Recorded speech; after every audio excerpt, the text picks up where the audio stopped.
Welcome to the latest article from Clive. Got inspired, so I carefully wrote them down to share them with you. Say, how are you doing? How's life treating you? Thank you for taking your time to spend a few moments of your precious time with us, and may your love for God be strong and your love for sin weak. Our article is Our Disposition Unchanged. Here is something that caught my eye, and I have been contemplating this for a while now. So let us share this research together. Quote, "If you would be a saint in heaven, you must first be a saint on earth. The traits of character you cherish in life will not be changed by death or by the resurrection. You will come up from the grave with the same disposition that you manifested in your home and in society. Jesus does not change the character at his coming. The work of transformation must be done now. Our daily lives are determining our destiny. Defects of character must be repented of and overcome through the grace of Christ, and a symmetrical character must be formed while in this probationary time, that we may be fitted for the mansions above." From LDE, page 295. Quote, "Our words and actions in the home bear testimony to our true character, and they are recorded in the books of heaven. The daily acts of life tell the measure that mould our disposition and character. Where there is a lack of home religion, a profession of faith is valueless. Then let no unkind words fall from the lips of those who compose the home circle. Make the atmosphere fragrant with tender thoughtfulness for others. Only those will enter heaven who in probationary time have formed a character that breathes a heavenly influence. The saint in heaven must first be a saint upon the earth. The habit of speech, the character of our actions, put a mould upon us, and that which we cultivate in our association with others in this life goes down into the grave with us and will be unchanged when we come up from the grave. Many are deceiving themselves by thinking that the character will be transformed at the coming of Christ, but there will be no conversion of heart at his appearing. Our defects of character must here be repented of, and through the grace of Christ we must overcome them, while probation shall last. This is the only place for fitting up of the family of above." From St. November 14th, 1892.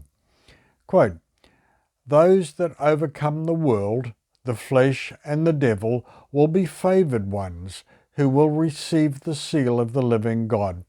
Those hands are not clean, whose hearts are not pure, will not have the seal of the living God. Those who are planning sin and acting upon it will be passed by.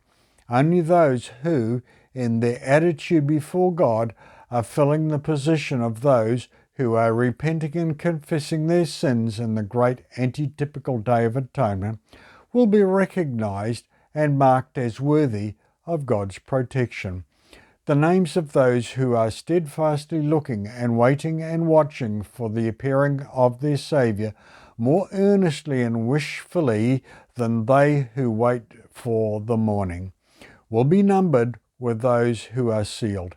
Those who, while having all the light of truth flashing upon their minds, should have works corresponding to their avowed faith, but are allured by sin, setting up idols in their hearts, corrupting their souls before God, and polluting those who unite with them in sin, will have their names blotted out of the book of life and be left in midnight darkness, having no oil in their vessels with their lamps.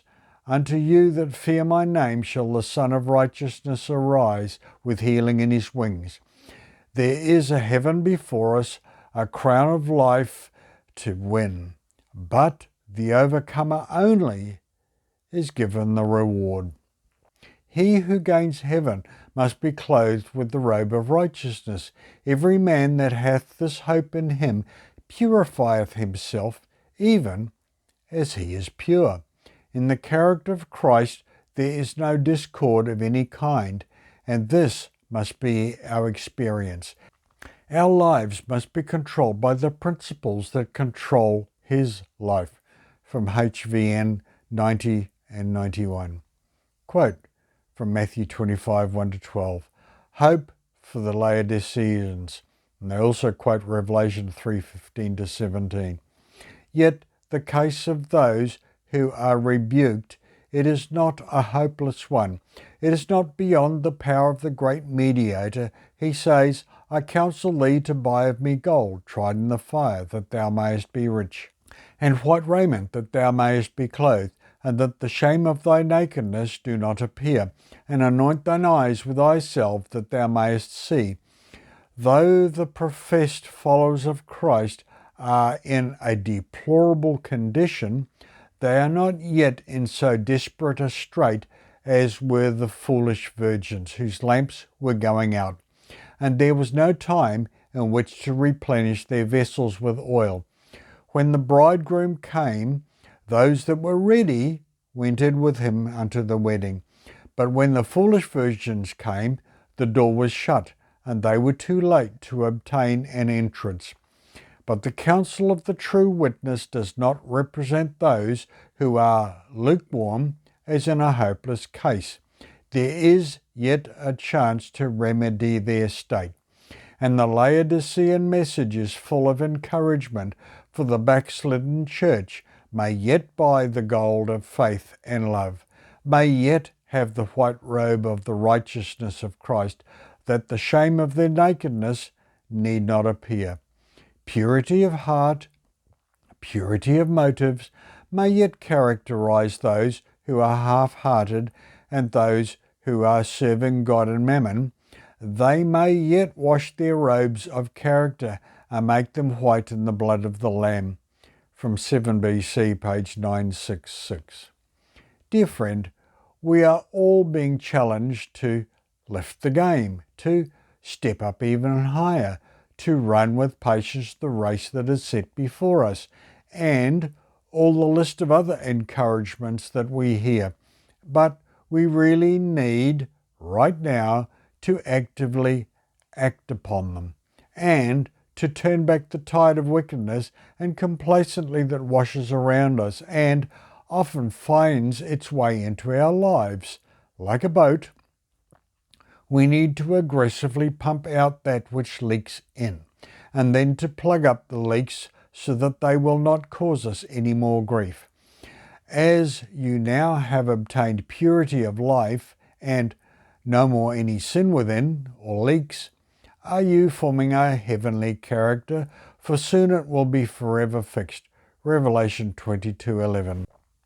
He that is unjust, let him be unjust still. He that is filthy, let him be filthy still. He that is righteous, let him be righteous still. And he that is holy, let him be holy still. With your character daily settling into this character unchanged, what then will it look like? If it could need fixing, then fix it quickly right now before it is too late. And to embarrassingly find that your character is unchanged and that heaven's door is locking you out. Thank you for a few moments of your very precious time. We'll let you get back to whatever it was you were doing.